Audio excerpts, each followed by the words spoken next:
Hello అండి, welcome back to our channel GSR vlogs and recipes. చాలా రోజుల తర్వాత అయితే నా ఛానల్లో స్వీట్ అయితే పోస్ట్ చేస్తున్నాను అనమాట. ఇది వచ్చేసి కూల్గాను తినొచ్చు, హాట్గాను తినొచ్చు అనమాట. రెండు విధాల చాలా బాగుంటుంది. దీని పేరు వచ్చేసి సగ్గుబియ్యం పెసరపప్పు పాయసం అనమాట. చాలామందికి తెలిసే ఉంటుంది. ఈ ఎండలకి చల్లగా ఉంటుందన్నమాట. ఇది తాగారంటే బాడీ కూడా కూల్ అవుతుంది. ఒకసారి అయితే ఈ రెసిపీని చూసేయండి ఎలా చేసుకోవాలో. ఫస్ట్ అయితే సగ్గుబియ్యం ఒక గంట ముందు నానబెట్టి పక్కన పెట్టేసుకోవాలి. ఆ తర్వాత నేను వచ్చేసి ఒకే కప్పు కొలత తీసుకుంటున్నాను. ఇంకా అదే కప్పుతో పెసరపప్పు కూడా కొంచెం ఫ్రై చేసుకొని పచ్చివాసన పోయే వరకు ఫ్రై చేసుకొని దాన్ని కూడా నీట్గా ఒక 2-3 సార్లు కడిగేసుకొని ఉడికించి పక్కన పెట్టుకోవాలన్నమాట. ఇంకా బెల్లం అయితే కరిగించుకుంటున్నాము. అందులో ఏమన్నా చెత్త అది ఉంటుంది కదా, ఇంకా అది వడగట్టుకోవాలి కాబట్టి కాసేపు అయితే నానబెట్టేసి ఆ తర్వాత నేను కొంతసేపు అట్లా వేడి తగిలిచ్చినామంటే అది త్వరగా కరిగిపోతుంది బెల్లం అంతా ఇట్లాగా. ఇంకా దాన్ని కూడా పక్కన పెట్టేశాను అనమాట. ఇప్పుడైతే మనకి పెసరపప్పు పర్ఫెక్ట్గా కుక్ అయిపోయింది. ఇలా కుక్ అయిందంటే మనకి పాయసంకి చాలా బాగుంటుంది. ఇంగ్రీడియంట్స్ కూడా కొంచెం తక్కువగానే ఇంట్లో ఉండే వాటితో సింపుల్గా చేసుకోవచ్చు.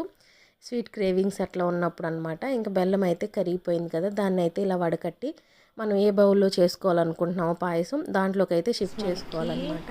ఇంక ఇప్పుడు వచ్చేసి మనం ముందుగా కుక్ చేసి పెట్టేసినాం కదా పెసరపప్పుని, దాన్ని అయితే బెల్లంలోకి అయితే వేసేసుకోవాలి.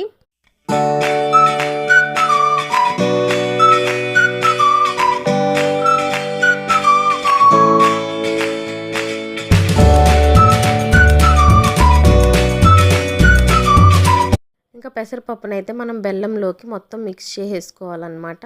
మీరు పెసరపప్పు అవైలబుల్లో లేదనుకుంటే పచ్చిశనగపప్పుతో కూడా సేమ్ ప్రాసెస్ చేసుకోవచ్చు.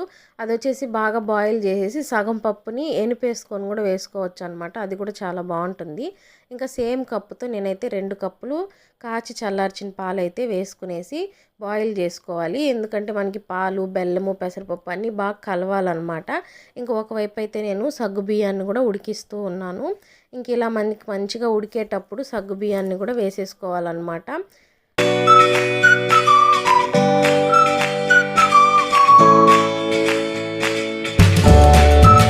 ఇంకా సగ్గు బియ్యం అయితే ఉడికిపోయింది కదా, దాన్ని కూడా నేను ఈ పాలల్లో వేసేసుకొని బాగా ఉడికించుకోవాలి. ఎక్కువసేపు ఏం ఉడకక్కర్లేదు, ఒక 5 నిమిషాలు ఉడికితే సరిపోతుంది.